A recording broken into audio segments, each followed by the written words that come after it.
Hello， 大家好，我们是草泥尼汉堡，今天为大家带来搞笑脑洞美漫《飞出来的第4季第12集。这集主要讲莉拉昏迷的故事。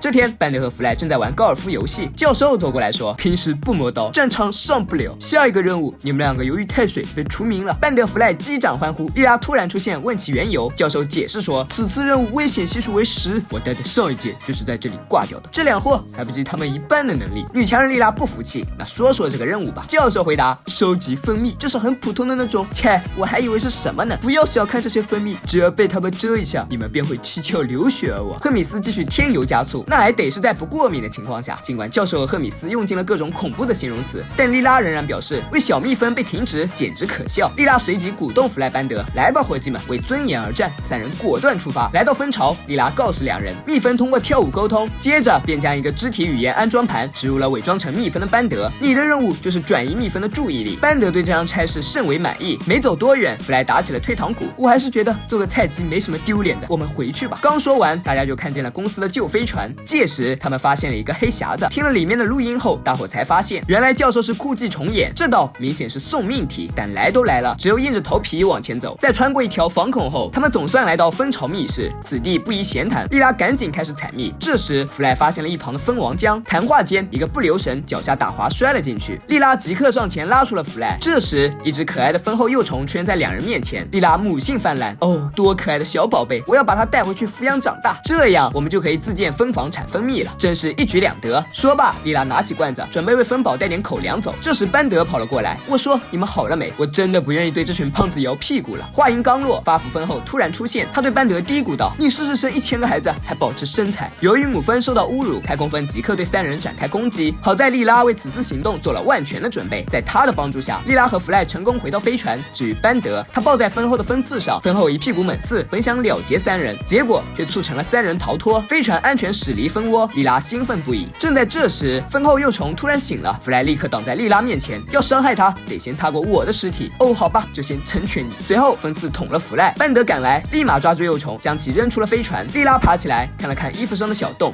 也不过如此。当她在呼唤弗莱时，却发现弗莱毫无气息。尽管无法相信，可事实就摆在眼前。众人为弗莱举行葬礼，莉拉难过不已，是我害死了他。但人死不能复生，还是节哀顺变。众人一一上前观望弗莱的遗体。强迫症约翰表示真想拔掉他身上的那根刺。随后牧师上前做最后的祷告。关于弗莱，我并没有很了解他，但我为他庆幸，他只用了15秒就断了气，尽管这15秒里注入了等同于15年的痛苦强度，对此我深表敬佩。废话说完，哀乐奏响，棺材合盖，送入天堂。就这样，弗莱被送向宇宙。教授悲叹道：“叔叔死了，再也没有人比我辈分高了。”班德也哭诉道：“虽然我一直在说杀光全人类，但我也一直在小声地说，除了一个，那一个就是弗莱。而这一切我都没来得及告诉他。世人一直如此，总是在失去之后才发现很多事没来得及做。死亡让很多记忆清晰起来，而葬礼也不过是用悼念的方式换自己一个心安。”葬礼结束后，莉拉终日以泪洗面。突然，她看见了那罐蜂王浆，听说甜食可以缓解痛苦，于是她找来弗莱的勺子，舀了2勺蜜吃。果然不假，莉拉感觉好了很多。她很快便进入了梦乡。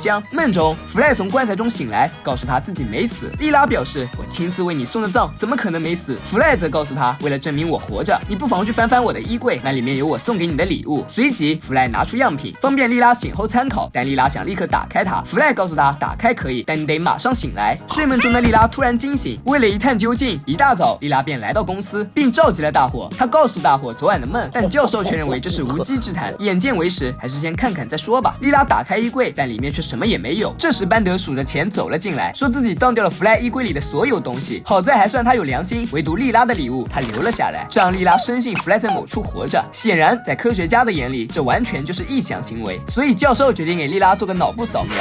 这种方式太暴力，换个温柔一点的。随即教授拿来扫描器，很快高科技给出了标准答案。教授告诉莉拉，他死透了，是完全死了的那种。莉拉还是不肯相信，那个梦又怎么解释呢？众人讨论后给出了一个终极答案，那就就是莉拉由于悲伤过度，可能是疯了。又一次夜晚来临，莉拉再次梦到弗赖。这次弗赖为了证明自己真的还活着，他带着莉拉来了次浪漫的冰上之约，两人浓情蜜意，相敬如宾。冷风中，弗赖还温柔地为莉拉披上了自己的外套。但和上次的梦一样，莉拉很快就被弗赖推出了梦境。但无法解释的是，醒来的莉拉依然披着弗赖下葬时的外套。她非常激动，这下她更加确定弗赖一定活着。她赶紧来到公司，看，这次我有证据了。他亲自给我的这件夹克。教授回答：好在弗赖死得不久，我记得他的夹克是红色的。大家都看得出来，莉拉手里拿着的是自己的外套。艾米上前安慰她，但她却听见了教授的声音。眼下她不得不怀疑自己可能是真的疯了。那我得可能再吃2勺蜂蜜来减轻一下痛苦。教授听后非常惊恐：你一个弱智，这个东西你也敢吃？约翰继续解释：1勺令你冷静，2勺使你入睡，3勺令你翘翘。话说实践是检验真理的唯一标准，是不是那么回事儿，还是要亲自体验一下。莉拉1勺接1勺的吃蜂蜜，而刚在她将要吃到第3勺的时候，蜂蜜却不小心被自己打翻了。更惊奇的是，洒落的蜂蜜汇聚成了弗赖。莉拉赶紧带弗赖找教授解释这一怪异现象。原来，由于弗赖在蜂王浆里留下 DNA 和脑电波，刚好莉拉洒落的又正是蜂王浆，所以她便再生了弗赖。大家激动欢呼，莉拉感觉终于松了一口气，我终于不用在愧疚和自责里度日如年了。弗赖却告诉她，是的，但你得醒过来。醒过来？哦不，这绝对不是梦。原来这也只是莉拉的梦境而已，而这一切只是个开始。接着，他还看见大家一个个被蜜蜂蛰爆，他意识到自己真的出问题了，所以他决定去找弗赖的尸体。他要把弗赖的尸体放在自己的床下，以便提醒自己弗赖死了的事实。但当莉拉打开棺材后，里面并没有弗赖的尸体，相反，棺材里的炫光将他带回了公寓，而公寓四周全是大火的斥责声。莉拉终于承认自己已经疯了。庆幸的是，他很清楚自己疯了。他想到了和弗赖的梦，越发觉得活着没有意思。既然梦里会感到轻松和快乐，那就永远不要醒来吧。随即，他拿起了蜂蜜，一勺一勺地吃了下去。但当正要吃下第3勺时，照片中的弗赖喝止了他。在弗赖的劝说下，莉拉扔掉了手中的蜂蜜，顿时房间里蜜蜂漫天。莉拉害怕地抱起了弗赖的相片。弗赖对她说：我不知道你能不能听见我说话，但无论如何，我都想告诉你，我爱你，莉拉，拜托醒过来，拜托你一定要醒过来。莉拉再次醒来，而这一次她是在病床上。原来，虽然当初蜂刺穿过了弗赖的身体，可其毒液全都注入到了莉拉的身体，因此弗赖并无大碍，而莉拉却陷入了深度昏迷。医生表示，也许莉拉永远也不会醒过来了。而在她昏迷期间，弗赖日夜坚守在她的身旁，因为他相信总会有一天，莉拉会听到他的呼唤，再次醒过来。